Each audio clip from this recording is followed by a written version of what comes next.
Hello, j'espère que tu vas bien. Bienvenue dans l'épisode 91 du podcast Intuition créative. Cette semaine, on va parler d'authenticité dans ta communication. Je reviens d'un super week-end où on m'a beaucoup parlé de ça et on m'a demandé comment être authentique dans une communication sur les réseaux, comment rester soi-même, comment trouver justement son authenticité et trouver aussi son équilibre entre le marketing et l'authenticité. Donc, je te laisse avec l'introduction. Je te garde pas plus longtemps ici et on se retrouve juste après pour vraiment comprendre comment être authentique dans une communication cette année. Bienvenue dans mon podcast Intuition créative, le podcast qui booste ton état d'esprit d'entrepreneur intuitif. À travers mon expérience personnelle et mes expertises en communication visuelle, je vais te transmettre mes conseils pour être ambitieux et intuitif, mettre en valeur tes expertises et accroître ta créativité en trouvant de l'inspiration. Tu auras donc toutes les clés en main pour diriger ton entreprise dans la bonne direction. Je suis Anne-Laure, une entrepreneure ambitieuse, créative et intuitive. L'intuition, l'écoute de soi et la créativité font partie de mon quotidien. J'ai donc créé en 2016 Studio Eucalyptus, mon studio de graphisme dans lequel j'accompagne les entrepreneurs dans leur communication en créant leur identité de marque, leur site web et leur direction artistique. On se retrouve ici chaque lundi à 7h pour un nouvel épisode, en tête-à-tête ou avec un invité. D'ailleurs, n'hésite pas à t'abonner dès maintenant à Intuition Créative pour être sûr de ne rien louper.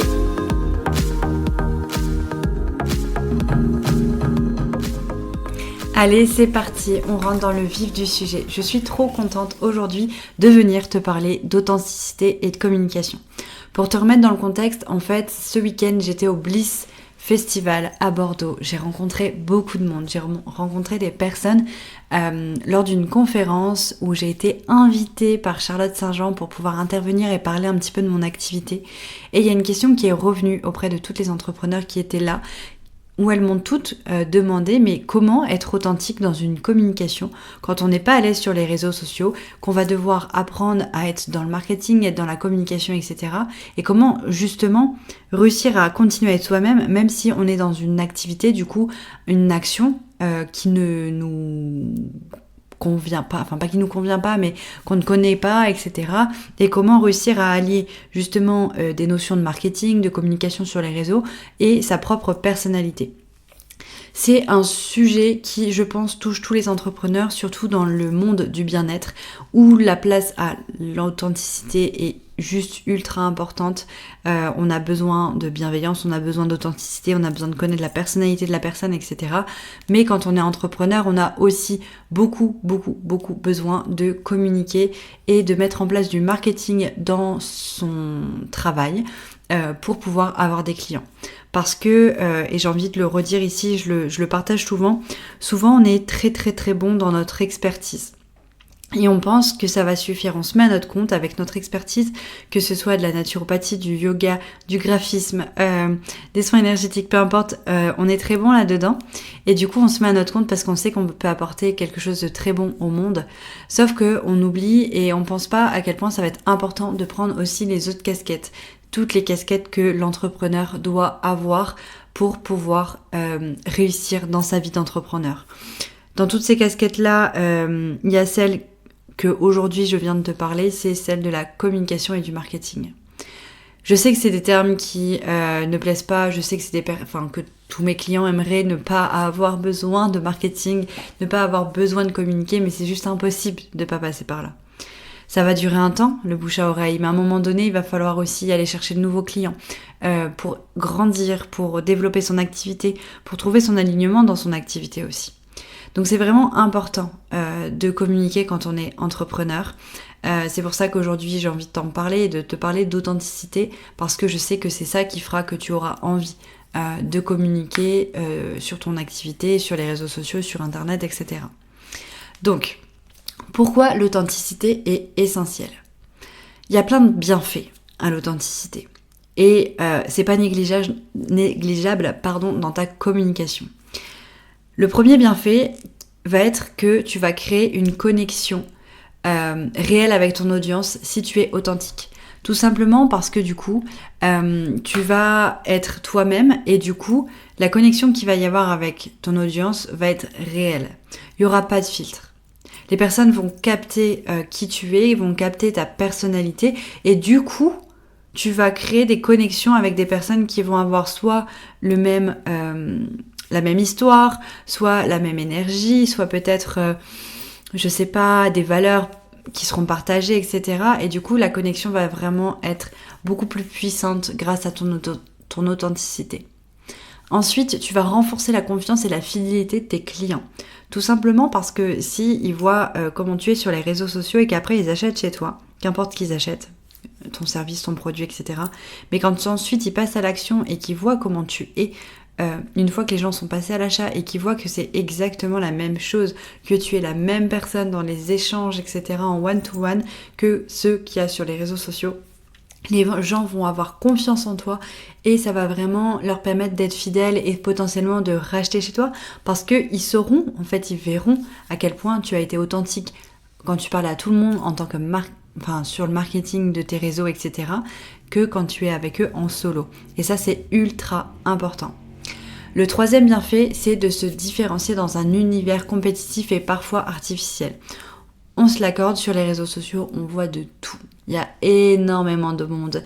Il y a des choses qui nous plaisent moins, il y a des choses qui nous plaisent parce que, en fait, il y a plein de méthodes différentes. Il y a des personnes qui communiquent de manière différente, qui communiquent de manière un peu agressive, d'autres un peu plus douce, etc. On sait qu'il y a du vrai, on sait qu'il y a du faux, etc. Mais du coup, parfois, c'est un peu artificiel.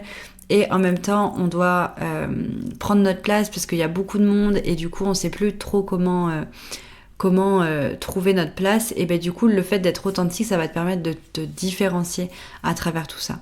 Parce que si tu es vrai, si tu communiques vraiment avec le cœur, avec ta personnalité, etc., tu vas te différencier des personnes qui seront parfois peut-être un peu trop superficielles ou manqueront de profondeur et d'authenticité. Ensuite, pourquoi l'authenticité est essentielle au-delà des bienfaits? Il y a aussi En fait, il y a des risques d'un manque d'authenticité. Et du coup, si tu es authentique, tu vas éviter tous ces risques. Les risques, ça peut être du coup la perte de crédibilité. Par exemple, si y a des personnes qui te connaissent et qui voient que sur les réseaux, tu parles d'une manière qui ne t'est pas propre, tu vas communiquer sur des valeurs qui ne sont pas les tiennes, etc., tu vas clairement manquer de crédibilité.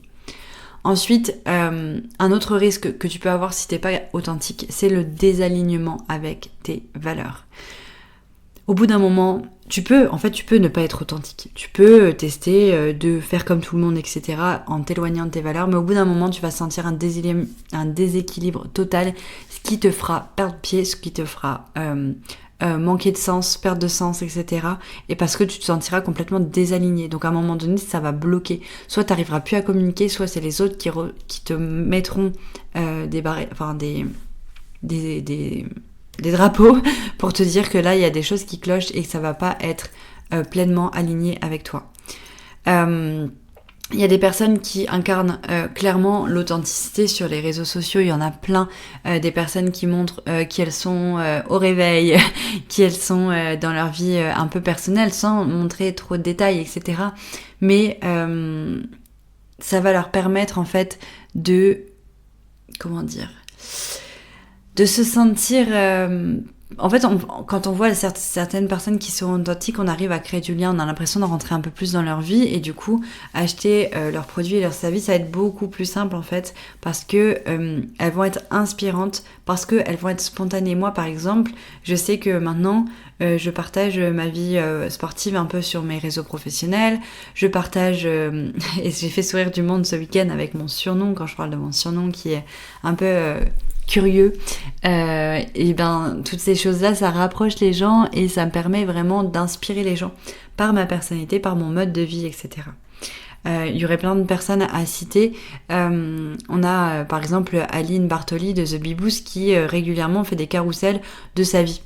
Donc par exemple Remember sur octobre et elle va mettre 10-15 photos de son mois d'octobre, mais il y a des choses aussi très perso et du coup on crée du lien parce qu'on se rend compte un petit peu de sa vie personnelle et c'est chouette. On a plein de personnes qui partagent leur vie perso, mais c'est comme ça en fait, et quand ils montrent leur authenticité, leur vulnérabilité, qu'on crée un lien vraiment profond avec eux. J'ai là comme exemple Chloé Bloom qui vient. Elle a beau avoir une image de marque très chiadée, très canon avec des photos pro, tout est millimétré, etc. Il y a quand même des partages sur ton story qui sont hyper spontanés, hyper authentiques, hyper vulnérables, et du coup, c'est comme ça qu'elle crée du lien avec son audience, parce que elle arrive justement à équilibrer entre quelque chose de très marketing, très cadré, et sa vie personnelle qu'elle nous confie aussi tout autant sur les réseaux. Alors maintenant, du coup, que tu as compris à quel point c'était essentiel de communiquer de manière authentique, tu vas me dire, ouais, ok, Anne-Laure, merci. Mais comment être authentique dans ma communication maintenant ? Eh bien, il y a plusieurs choses qui seront à appliquer pour que tu puisses être complètement authentique dans ta communication. La première chose est de t'aligner avec tes valeurs. Du coup, pour ça, il faut que tu prennes le temps de clarifier ce qui compte vraiment pour toi et pour ta marque, du coup. Pour ça, tu peux faire un exercice rapide qui est de noter 3 valeurs fondamentales pour toi. Pose-toi cette question, est-ce que chaque post ou chaque action que je fais reflète complètement ces valeurs-là ? Pour ça, tu peux aussi télécharger mon e-book qui est gratuit. Je te mettrai le lien dans la description de l'épisode où tu pourras justement clarifier tes valeurs pour avoir une marque authentique. Je te mettrai le lien, ne t'en fais pas, mais déjà, commence par noter tes 3 valeurs fondamentales et te demander si c'est bien reflété dans ta communication. Si ta valeur principale, par exemple, est la bienveillance, évite une communication qui serait agressive ou trop pushy parce que ça serait pas en accord du coup avec ta valeur principale qui est la bienveillance. Ensuite, le deuxième point, ça serait d'exprimer ta voix unique. Ta voix unique, c'est ce qui te différencie. Donc n'aie pas peur d'être toi-même, même si cela signifie paraître imparfaite, c'est justement ça qui fera la différence. Un entrepreneur qui va montrer qu'il travaille dans son salon peut paraître parfois beaucoup plus proche de son audience qu'un bureau ultra stylé qui ne reflète pas du tout la réalité. Donc n'hésite pas à faire les choses de manière imparfaite. Moi, clairement, j'ai lâché prise là-dessus. Maintenant, je sais que, par exemple, au début, à chaque fois que je voulais faire une story, un réel, etc., je faisais en sorte d'être toujours autour de couleurs de ma marque, habillée des couleurs de ma marque, etc. Alors ça, je le fais pour les posts, parce que pour moi, c'est important, voilà, que mon image de marque soit ultra cohérente. Par contre, parfois, si je dois parler de choses hyper spontanément, etc., et que je suis en tenue de sport, et tant pis, en fait, je le fais, parce que je vais pas mentir, non, je suis pas habillée en Moon ou en Almaloa tous les jours dans mon bureau avec la petite bougie à ce moment-là, l'encens qui passe derrière, le carillon. Non, en fait, ça c'est vraiment, oui, c'est l'image de marque que j'ai, mais pour moi, c'est aussi moi en fait d'être en tenue de sport, en tailleur sur ma chaise et je vais pouvoir repartager ça sans problème et c'est complètement en fait la réalité et du coup je me dis que ça paraît vrai en fait et je le fais de manière hyper fluide. Ensuite, comment être authentique dans ta communication ? Ça va être de choisir clairement la transparence. Parle de tes apprentissages, quels qu'ils soient, de ton quotidien d'entrepreneur. Par exemple, cette semaine, tu peux dire, je sais pas si tu as testé quelque chose, tu peux dire, cette semaine, j'ai testé une nouvelle stratégie, mais ça n'a pas fonctionné comme prévu, voilà pourquoi, et tu blablates là-dessus. Ça peut être en post, ça peut être en story, peu importe, mais ça va... Le fait que tu parles de tes expériences, même si ça touche pas directement ton activité, ça va créer du lien parce que les gens ils vont se rendre compte que oui, il y a plein de choses derrière en fait ton activité qui ont du sens et qui vont te permettre d'être complètement transparent avec ton audience. Et la vulnérabilité du coup devient une force car elle inspire la confiance parce qu'elle voit que, les gens voient que tu es comme eux. En fait, qu'il n'y a pas que des choses magnifiques, etc. mais que tu peux aussi tester que ça marche pas, ou au contraire tester des choses et que ça marche, et partager ta joie, ta spontanéité et tout, ça c'est clairement aussi ok. Et il y a plein de petites choses aussi que tu peux mettre en place dans ta communication et ton quotidien d'entrepreneur pour être authentique. Par exemple, je vais te citer quelques actions concrètes pour garder ton authenticité sur tes réseaux, par exemple. Ça va être de créer du contenu fidèle à toi-même. Trouve les formats et les réseaux dans lesquels tu te sens bien. Si tu es plus à l'aise à l'écrit, peut-être fais des carousels ou alors même va vers la stratégie de référencement naturel en écrivant des articles de blog. Si tu es plus à l'aise à l'oral, optes pour des vidéos face cam ou un podcast. Si tu es plus à l'aise de manière ultra discrète, les carousels, ça fonctionne aussi super bien sur Instagram. Trouve vraiment des choses qui te correspondent. Tu peux décider de privilégier les carousels sur Instagram parce que tu peux mieux raconter une histoire qu'en une vidéo de 15 secondes. En fait, vraiment, choisis quelque chose qui te correspond. Je dis pas qu'il faut faire que à ta sauce, parce qu'il y a quand même des stratégies à avoir, une certaine cohérence entre le marketing et ta communication pour réussir à percer, entre guillemets, et à toucher les bonnes personnes sur les différents réseaux. Mais choisis les réseaux qui te conviennent. Et j'ai rencontré ce week-end plein de personnes qui me disaient « Oh là là, mais moi ça me gave, Instagram j'y comprends rien, puis il faut se montrer, puis ça me plaît pas, du coup je le fais pas, puis je le fais pas, j'arrête pas de changer mes templates Canva, je trouve pas mes couleurs, je me sens pas moi-même. » Le fais pas. Va ailleurs, il y a plein de stratégies. Alors oui, c'est sûr qu'Instagram c'est hyper à la mode. Oui, c'est sûr qu'Instagram ça va te permettre d'apporter énormément de visibilité à ton site web, etc. Mais tu n'es pas obligé de passer par là. Tu n'es pas obligé de poster du contenu sur Instagram tous les jours. Comme je le disais, articles de blog, podcast, Pinterest, LinkedIn, il y a plein de choses, il y a plein de stratégies, les réseaux locaux, etc. Donc, trouve ce qui est le mieux pour toi. Ensuite, ne cède pas aux modes. Évite de suivre toutes les tendances si elles ne servent pas à ton message et si elles ne te correspondent pas. Si, là c'est plus trop à la mode, mais si y a une danse virale que tout le monde fait et que ça colle pas du tout à ton identité, passe ton chemin, fais autre chose. T'es pas obligé de suivre toutes les trends qui existent. Sois toi-même. Les modes, elles sont temporaires. Toi non.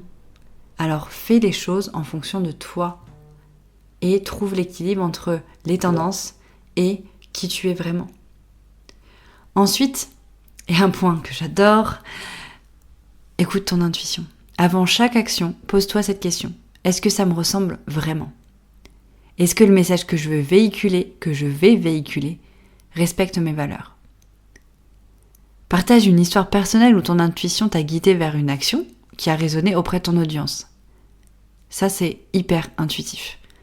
Parce que, en fait, au début, tu vas te forcer parce que tu vas te dire, ok, je vais partager quelque chose de plus personnel pour que ça corresponde à qui je suis, etc. Mais tu vas pas oser, sauf que la première idée de le partager, c'est ton intuition. Donc en fait, il y a plusieurs choses. Il y a écoute ton intuition pour savoir si le post que tu vas poster est vraiment ok avec qui tu es, et aussi partage des choses qui t'ont mis sur le chemin grâce à l'intuition. Fais vraiment en sorte que ton intuition ait de la place dans ta communication. C'est vraiment trop important. Dernier point, reste proche de ta communauté. Demande vraiment régulièrement l'avis et les attentes à ta communauté, à ton audience. Tu peux faire des sondages.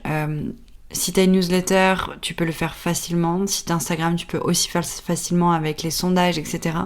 Fais un sondage, une question ouverte, etc. pour avoir l'avis des gens. Demande-leur comment ils trouvent ta communication. Est-ce que ils ont des besoins particuliers ? Qu'est-ce qu'ils pensent de tes valeurs, etc. Et questionne-les. Envoie-leur des messages privés, etc. pour vraiment comprendre ton audience et vérifier que c'est bien aligné à qui tu es. Comme tu l'auras compris, avoir une identité, une communication authentique, c'est ultra important. Pour conclure, j'aimerais quand même te rajouter le fait que ton image de marque va avoir un rôle important dans ton authenticité. L'image de marque, ça va être ton identité visuelle, donc logo, palette de couleurs, la tonalité, des mots que tu vas utiliser, mais c'est aussi les photos que tu vas faire. Ne fais pas des photos comme tout le monde, ne choisis pas les couleurs comme tout le monde si c'est loin d'être toi. Vraiment, là je pourrais faire et je pense que je ferai un autre épisode sur l'authenticité dans son identité visuelle. Là je voulais vraiment parler de la communication de manière large, mais ça va avoir vraiment vraiment une importance de dingue de bien travailler ça aussi, et de travailler une identité qui te ressemble et pas une identité qui est juste à la mode. Je vais d'ailleurs faire un épisode de ce pas là-dessus. Ça sera certainement la suite de cet épisode-là, du coup la semaine prochaine.